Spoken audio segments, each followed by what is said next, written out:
السلام علیکم ورحمۃ اللہ وبرکاتہ۔ محترم ناظرین، محترم سامعین،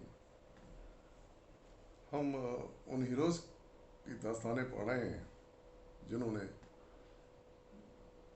بر صغیر کے مسلمانوں کی آزادی میں بڑھ چڑھ کر حصہ لیا، ہر طرح کی جد و جہد کی، اور پھر پاکستان بنانے میں بھی ان کا بڑا ہاتھ رہا، بڑی کوششیں شامل رہیں۔ اور اسی طریقے سے جموں کشمیر جو علاقہ ہے شمالی ہندوستان کا، اس کی آزادی کے لیے بھی ساتھ ساتھ کوششیں جاری رہیں۔ مسلمان وہاں اکثریت میں تھے، تو ان کی کوشش یہ تھی کہ وہ پاکستان کے ساتھ شامل ہو جائیں، ہندوستان سے الگ ہو جائیں، پاکستان کے ساتھ شامل ہو جائیں، اور یہ کوششیں ساتھ ساتھ چل رہی تھیں پاکستان کی آزادی کے ساتھ ساتھ۔ تو آج وہیں جموں کشمیر کے علاقے جموں سے ایک ہیرو کا ذکر ہے جنہوں نے بڑھ چڑھ کر حصہ لیا اس آزادی کی جدوجہد میں۔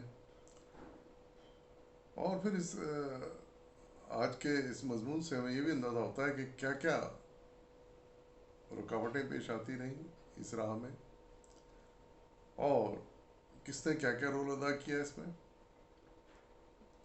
اور خاص طور سے جو آج کے مضمون کے ہیرو ہیں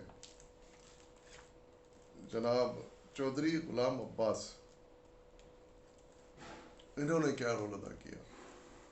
ان کا بڑا اہم رول تھا۔ آئیے اس کا مطالعہ شروع کرتے ہیں۔ مضمون کا عنوان ہے دور حاضر کا عباس علمدار، جس نے کشمیر میں فرعون صفت ڈوگرا راجا کے سامنے حق اور حریت کا علم بلند کیا۔ اور اس مضمون کے مصنف ہیں ثروت سولت۔ وہ کشمیر کے ایک عظیم سیاسی رہنما، کشمیر کی آزادی اور اس کے پاکستان سے الحاق کے بہت بڑے علم بردار، جموں کشمیر میں قائد اعظم کے دست راست اور تحریک پاکستان کے نقیب تھے۔ کشمیری انہیں قائد ملت اور رئیس الاحرار کہہ کر پکارا کرتے تھے۔ چودھری غلام عباس 4 فروری 1904 کو شہر جموں کے ایک متوسط گھرانے میں پیدا ہوئے۔ Jammu Prince of Wales college میں تعلیم پائی اور 1931 میں لاہور سے قانون کا امتحان پاس کیا۔ طالب علم کے زمانے سے ہی ریاست جموں و کشمیر کے مسلمانوں کے مسائل میں دلچسپی لینے لگے۔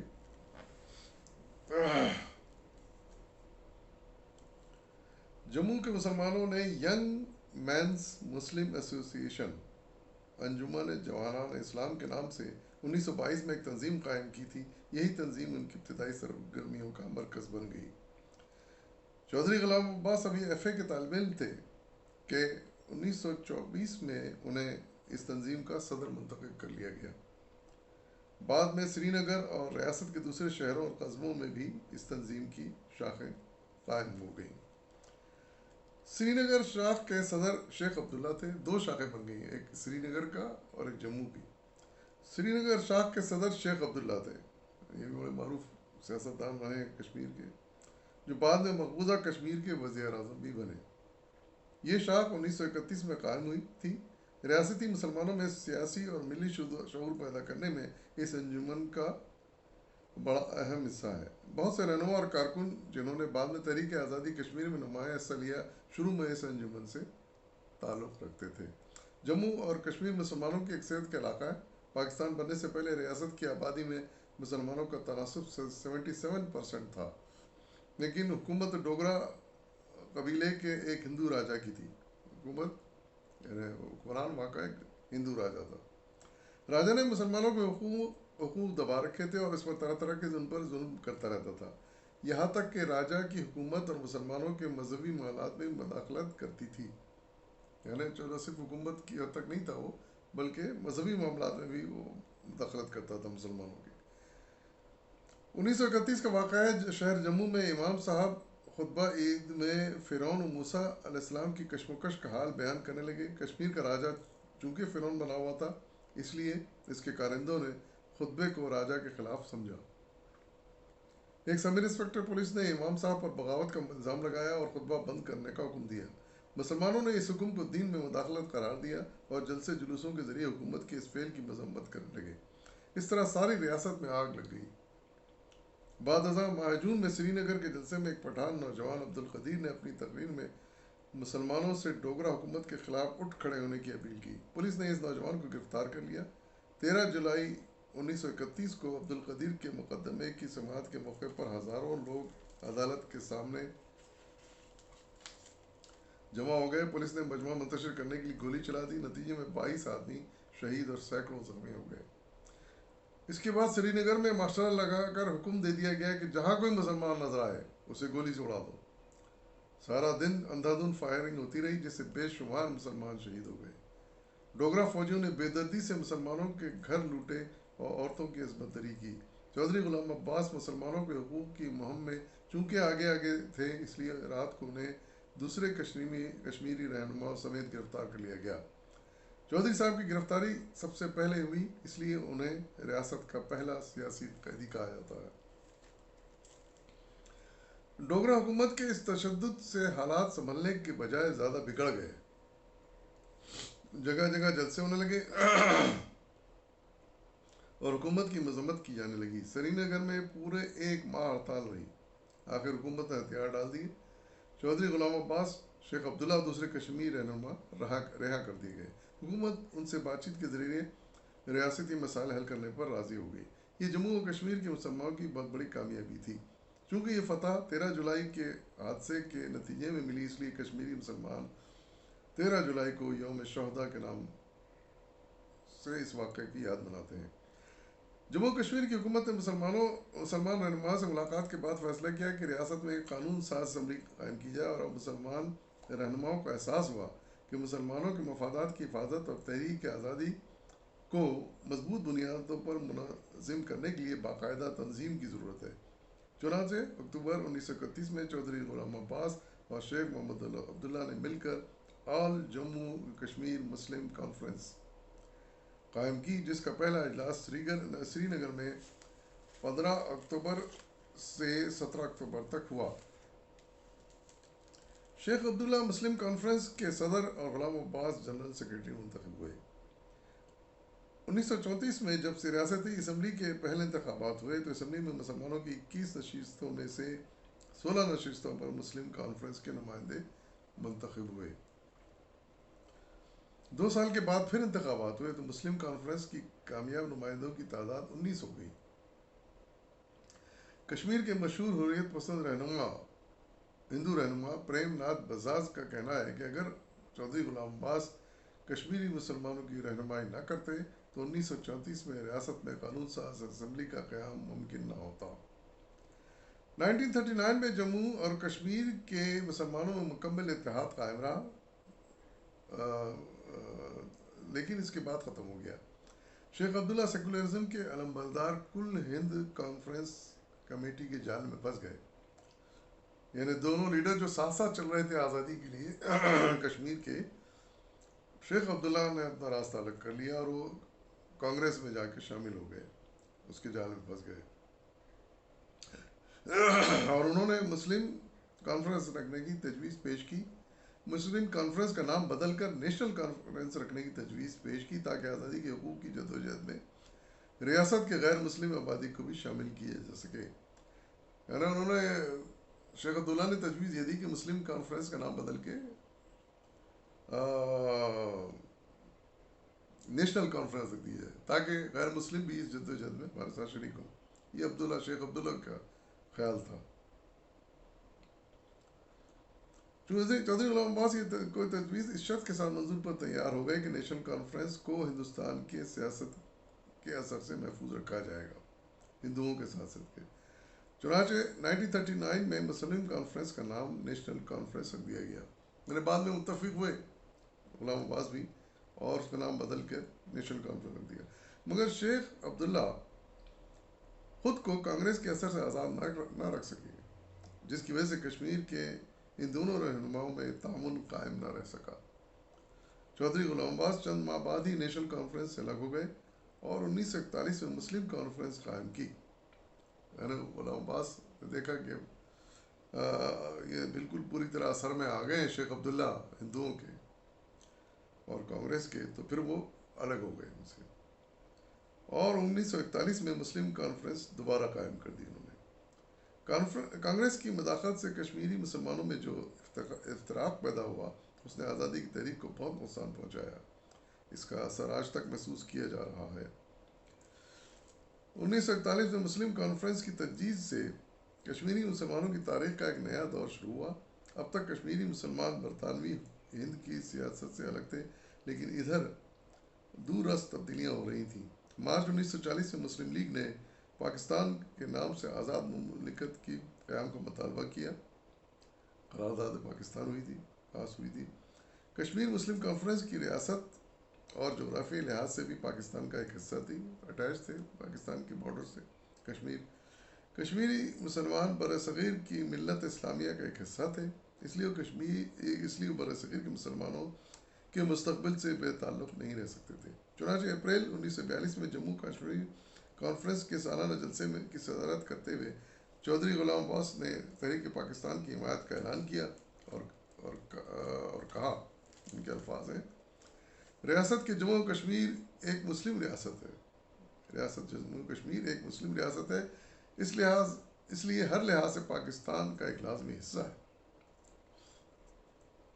یوں چودھری غلام عباس نے مسلم کانفرنس کی پالیسی کل ہند مسلم لیگ کی پالیسی سے اس طرح ہم آہنگ کر دی جس طرح شیخ عبداللہ نے نیشنل کانفرنس کو کانگریس کے ساتھ ہم آہنگ کیا تھا۔ یعنی جس طرح انہوں نے نیشنل کانگریس کے ساتھ مکس کر دیا تھا، اسی میں ضم ہو گئی تھی نیشنل کانگریس آخر میں، اسی طرح انہوں نے مسلم کانفرنس کو چودھری غلام عباس نے مسلم لیگ کے ساتھ ضم کر دیا۔ 1944 میں قائد اعظم نے کشمیر کا دورہ کر کے سری نگر میں 2 ماہ قیام کیا۔ انہوں نے مسلم کانفرنس کے جلسے میں تقریر کرتے ہوئے کشمیری مسلمانوں سے مسلم کانفرنس کے جھنڈے تلے متحد ہونے کی اپیل کی۔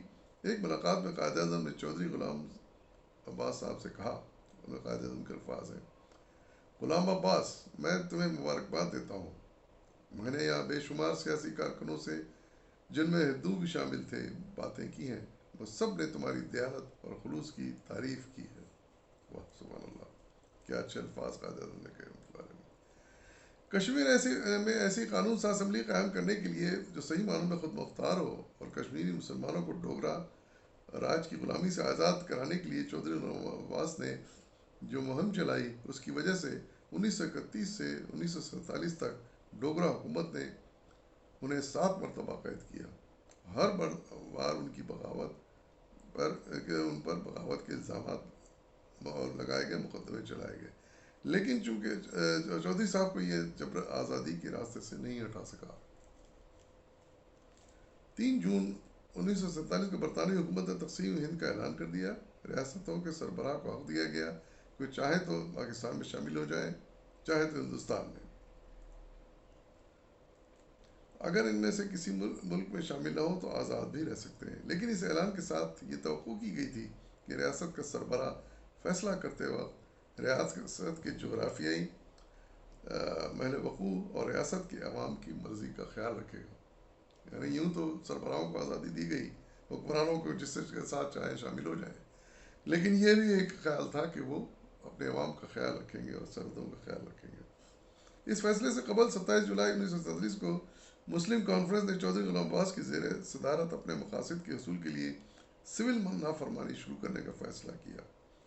سول نافرمانی کی تفصیلات طے کرنے کے لیے 24 اکتوبر کی تاریخ مقرر کی گئی، کیونکہ اس دن مسلم کانفرنس کی 15ویں سالانہ کانفرنس ہونے والی تھی، لیکن ریاستی حکومت نے اجلاس پر پابندی لگا دی اور چودھری صاحب سمیت مسلم کانفرنس کے تمام بڑے رہنما گرفتار کر لیے گئے۔ اس گرفتاری کے بعد 1947 میں کشمیر اسمبلی کے انتخابات ہوئے، جس میں مسلمانوں کی 21 نشستوں میں سے 15 نشستیں مسلم کانفرنس نے جیت لیں۔ مسلم کانفرنس کے امیدواروں کے کاغذات نامزدگی مسترد کیے جانے کی وجہ سے باقی 6 نشستوں کے انتخابات منعقد نہ ہو سکے۔ انتخابات نے ثابت کر دیا کہ مسلم کشمیری مسلمانوں کی اصل نمائندہ جماعت ہے اور نیشنل کانفرنس کی حیثیت ریاست میں وہی ہے جو ہندوستان کے مسلمانوں میں کانگریس کی تھی۔ 19 جولائی 1947 کو جب چودھری غلام عباس ابھی جیل میں ہی تھے، مسلم کانفرنس نے ایک قرارداد کے ذریعے کشمیر کو پاکستان میں شامل کرنے کا باقاعدہ مطالبہ کر دیا۔ یہ تاریخی فیصلہ ایک خصوصی اجلاس میں کیا گیا۔ 14 اگست 1947 کو جب پاکستان مرز وجود میں آیا تو چودھری غلام عباس دوسرے ممتاز کشمیری رہنما جیل میں تھے۔ شیخ عبداللہ بھی کشمیر چھوڑ دو تحریک کی وجہ سے 1946 میں گرفتار کیے جا چکے تھے۔ ریاست میں ظلم و تشدد کا دورہ تھا۔ ڈوگرا فوجیں اور پولیس صوبہ جموں میں مسلمانوں کو قتل عام کر رہی تھی۔ خاص طور پر جموں اور کٹھوعہ کے ضلعوں میں آباد مسلمانوں کی اکثریت یا تو قتل کر دی گئی یا ایسے پاکستان میں دھکیل دیا گیا۔ ان حالات میں کشمیری مسلمانوں نے بھی ہتھیار سنبھال لیے۔ 27 اگست 1947 کو تحصیل باغ ضلع پونچھ کے مقام نیلا بٹ میں سردار عبدالقیوم نے سب سے پہلے علم بغاوت بلند کیا۔ سردار عبدالقیوم یہ بھی بڑے اہم لیڈر تھے کشمیر کی آزادی کے۔ اس کے بعد 2-3 ماہ کے اندر ریاست جموں کشمیر کا ایک تہائی حصہ آزاد کرا لیا گیا، 1/3۔ 24 اکتوبر 1947 کو پلندری کے مقام پر آزاد کشمیر کی حکومت قائم کی گئی، جس کے صدر سردار ابراہیم مقرر ہوئے۔ 26 اگست کو مہاراجہ کشمیر نے اپنی رعایا کی مرضی کے مطابق ہندوستان سے الگ کر لیا۔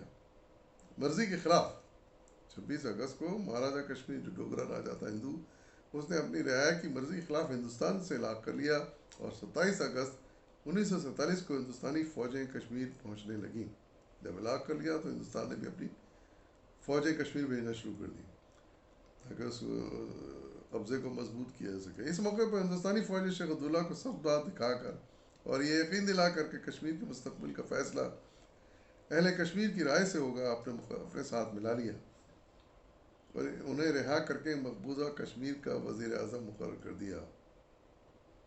یہ دیکھیے کہ شیخ عبداللہ شروع سے ہی اختلاف کرنے لگے تھے غلام عباس سے اور اپنے اصل مقصد سے پیچھے ہٹ گئے تھے۔ اس موقع سے ہندوستان نے فائدہ اٹھایا، ان کو اپنے ساتھ ملا لیا، ان کو آزاد بھی کر دیا، بلکہ مقبوضہ کشمیر کا وزیر اعظم بھی ان کو بنا دیا۔ شیخ عبداللہ جموں جیل میں چودھری غلام عباس سے کئی مرتبہ ملے۔ انہوں نے چودھری صاحب کو بتایا کہ ڈوگرا فوج کے ہزاروں مسلمانوں کو موت کے گھاٹ اتار دیا ہے، کشمیر میں ہندوستانی فوج آ چکی ہے اور اس کا نکلنا مشکل ہوگا، اس لیے بہتر ہے کہ آپ سری نگر آ جائیں اور میرے ساتھ مل کر کشمیر کی آزادی کے لیے کوشش کریں۔ اب شیخ عبداللہ نے جا کے ان کو دعوت دی عباس کو، چودھری عباس صاحب کو، آپ آ جائیں میرے ساتھ مل جائیں اور یہ۔ لیکن چودھری صاحب نے انکار کر دیا اور شیخ عبداللہ سے کہا مجھے پاکستان پہنچا دیں آپ۔ چودھری صاحب نے شیخ عبداللہ سے یہ بھی کہا کہ مجھے یقین ہے ایک نہ ایک دن آپ بھی میرے راستے پر چلنے پر مجبور ہو جائیں گے۔ اس کے بعد چودھری غلام عباس کو 1 مارچ 1948 کے دن سوچیت گڑھ کے قریب پاکستانی سرحد پر چھوڑ دیا گیا۔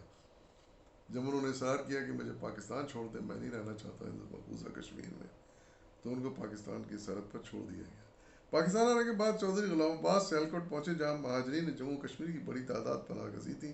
یہاں انہوں نے جموں کشمیر مسلم کانفرنس کی قیادت سنبھالی۔ قائد اعظم نے چودھری صاحب کی آمد کا خیر مقدم کیا۔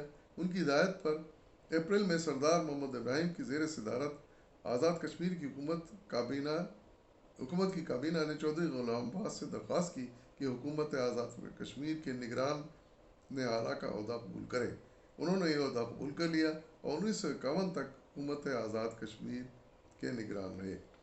1 نومبر 1951 میں حکومت پاکستان سے بعض اختلافات کی وجہ سے انہوں نے اس منصب سے استعفیٰ دے دیا۔ چودھری غلام عباس نے پاکستان میں بھی تحریک آزادی کشمیر کو زندہ رکھنے کی بھرپور کوشش کی۔ وہ اس بات پر یقین رکھتے تھے کہ کشمیر کو صرف کشمیری عوام کی طاقت سے آزاد کرایا جا سکتا ہے۔ وہ اس کام میں حکومت پاکستان کا بھرپور تعاون چاہتے تھے۔ 1951 میں ان کی درخواست پر پورے پاکستان میں یوم کشمیر منایا گیا۔ 1954 میں مسلم کانفرنس نے ایک قرارداد کے ذریعے مسئلے کا حل صرف جہاد کو قرار دیا۔ 1955 میں حکومت پاکستان نے انہیں کشمیری پناہ گزینوں کے اعلیٰ سطحی کونسل کا صدر مقرر کیا۔ 1958 میں جب حکومت ہند نے شیخ عبداللہ کو گرفتار کر لیا تو چودھری غلام عباس نے جنگ بندی لائن توڑ دو کا نعرہ لگایا اور کشمیر آزاد کرانے کے لیے لانگ مارچ شروع کرنے کا اعلان کیا۔ وہ وفادار ساتھیوں کی جماعت لے کر جنگ بندی لائن عبور کرنے چناری پہنچ گئے۔ یہاں انہوں نے اعلان کیا کہ سرحد عبور کرتے ہوئے جو گولی میرے سینے پر لگی اس کا خیر مقدم کروں گا، لیکن میری پشت پر جو گولی لگی اس کا مجھے غم ہوگا۔ سبحان اللہ۔ حکومت پاکستان نے مصلحتوں کی وجہ سے تحریک کو چلنے نہیں دیا۔ یہ حکومت پاکستان کی اپنے مصلحتیں تھی، یعنی وہ غدار اور بے ایمان لوگ حکومت میں شامل ہو گئے تھے۔ ہم وہ دور تھا، ہم جانتے ہیں۔ مخلص قیادت جو تھی خواجہ ناظم الدین تک کی، وہ پھر ختم ہو، اس کے بعد جو لوگ آئے پھر وہ مخلص نہیں تھے اپنے مقصد میں، پاکستان کے لیے ان کا جذبہ نہیں تھا۔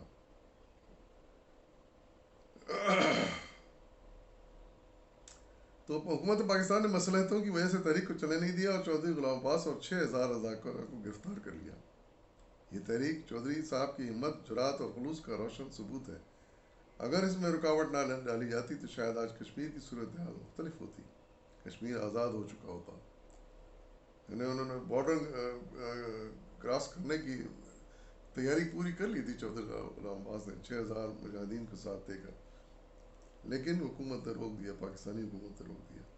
1958 میں جب ایوب خان نے ماشاء اللہ لگایا تو چودھری غلام عباس رہا کر دی گئے، لیکن جب ایوب خان نے مسلم کانفرنس کی سرگرمیوں پر پابندی لگائی تو انہوں نے اس پابندی کو قبول کرنے سے انکار کر دیا۔ سیالکوٹ جا کر مسلم کانفرنس کا جلسہ کیا، چنانچہ ایوب خان کو حکم واپس لینا پڑا۔ وہ ایوب خان کے آمرانہ دور میں بھی ہر طرح کی دھمکیوں کی پرواہ کیے بغیر حق بات کا اعلان کرتے رہے۔ انہوں نے نہری پانی کے معاہدے، تقسیم کشمیر کی تجویز، ریاست پر پاکستان اور ہندوستان کے مشترکہ اقتدار اور کشمیر اور کنفیڈریشن جیسی تجاویز کی سخت مخالفت کی، اور اپنے اس موقع پر قائم رہے کہ پورا کشمیر عوام کی رائے لینے کے بعد پاکستان میں شامل کیا جائے۔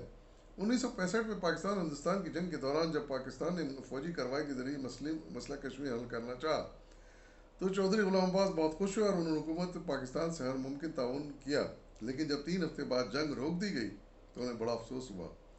التوائی جنگ کی تجویز پر جب حکومت پاکستان نے ان سے مشورہ لیا تو انہوں نے جنگ جاری رکھنے کی حمایت کی۔ جنوری 1966 میں جب حکومت پاکستان نے ہندوستان کے ساتھ تاشقند کے معاہدے پر دستخط کی اور مقبوضہ مسئلہ کشمیر سخت خانے میں ڈال دیا تو چودھری غلام عباس نے اس معاہدے کی شدت سے مذمت کی۔ انہوں نے مسئلہ کشمیر کے حل کے لیے صحت کی خرابی کے باوجود کشمیر کانفرنس طلب کی اور وہاں ان کی صدارت میں ایک کشمیر کمیٹی قائم کی گئی تاکہ وہ آزاد کشمیر کے لیے کوئی راہ نکال سکے۔ اس کمیٹی کے دوسرے ارکان یہ تھے: خواجہ ناظم الدین، مولانا مودودی، حسین شہید سہروردی اور چودھری محمد علی۔ چودھری غلام عباس دسمبر 1964 سے بیمار چلے آ رہے تھے، انہیں معدے کا سرطان ہو گیا تھا۔ لاہور اور پھر لندن میں 2 مرتبہ ان کے آپریشن ہوئے لیکن مرض دور نہ ہو سکا۔ آخرکار کشمیر کا مجاہد کمبائنڈ ملٹری ہسپتال راولپنڈی میں 2 ہفتے موت و حیات کی کشمکش میں مبتلا رہنے کے بعد 18 دسمبر 1966 کو اپنے رب سے جا ملا۔ وفات سے چند گھنٹے پہلے انہوں نے اپنے عزیزوں سے کہا تھا، ان کے الفاظ ہیں: اگر اللہ تعالیٰ کو میری صحت منظور نہیں تو میں یا ڈاکٹر کچھ نہیں کر سکتے۔ چودھری غلام عباس ایک دیندار اور بلند کردار انسان تھے۔ ان کی زندگی آنے والوں کے لیے ہمیشہ قابل تقلید نمونہ رہے گی۔ وہ نہ صرف نماز روزے کے پابند تھے بلکہ تہجد گزار تھے۔ ان کی زندگی بہت سادہ تھی۔ جوانی میں کھدر کا لباس اختیار کیا اور پھر ساری عمر وہی لباس پہنا، یہاں تک کہ انہوں نے وصیت کی کہ ان کا کفن بھی کھدر کا ہونا چاہیے۔ وہ کہتے تھے کہ لباس انسان کی ذہنی کیفیت کا اظہار ہے۔ ان کی زندگی میں مال و دولت کو کوئی اہمیت حاصل نہیں تھی۔ آزاد کشمیر کی حکومت کے سپارے قبول کرنے کے باوجود انہوں نے تنخواہ اور مراعات قبول نہیں کی۔ دیکھیے بڑے لیڈروں کا یہ حال ہوتا ہے۔ حالانکہ ان کی مالی حالت اتنی کمزور تھی کہ جب انہوں نے پاکستان میں اپنی لڑکی کی شادی کی تو اس کے لیے قرض لینا پڑا۔ چودھری صاحب کے انتقال پر آزاد کشمیر کا پرچم سرنگوں کر دیا گیا اور 2 روز تک سرکاری طور پر سوگ منایا گیا۔ پاکستان اور کشمیر کے تمام ممتاز رہنماؤں نے ان کی وفات پر تعزیتی بیانات دیے اور ان کی خدمات کو سراہا۔ ہم درج ذیل میں صرف مولانا مودودی کا تعزیتی بیان درج کر رہے ہیں جو بہت جامع ہے۔ مولانا نے فرمایا تھا، چودھری غلام عباس کی وفات کی خبر سن کر مجھے بے حد صدمہ ہوا۔ وہ میرے ذاتی دوست بھی تھے اور تحریک آزادی کشمیر کے لیے بھی جد و جہد کرتے رہے۔ اس میں ان کے لیے میرے دل میں بے انتہا قدر ہے۔ میں نے ان کے اندر ایک سچے مسلمان کا کردار پایا۔ میں اللہ تعالیٰ سے دعا کرتا ہوں کہ جس طرح اپنی خوبیوں اور خدمات کی وجہ سے جو دنیا میں مقبول ہوئے، اسی طرح آخرت میں مقبول ہوں۔ میری دلی ہمدردی ان کے اہل خانہ اور کشمیری بھائیوں کے ساتھ ہیں۔ اللہ تعالیٰ ان کے رفاق کار کو اس مقصد کی خدمات کے لیے مستعد رکھے جس کے لیے چودھری مرحوم اپنی زندگی کی آخری ساعت تک کوشاں رہے۔ اجازت دیجیے، فی امان اللہ۔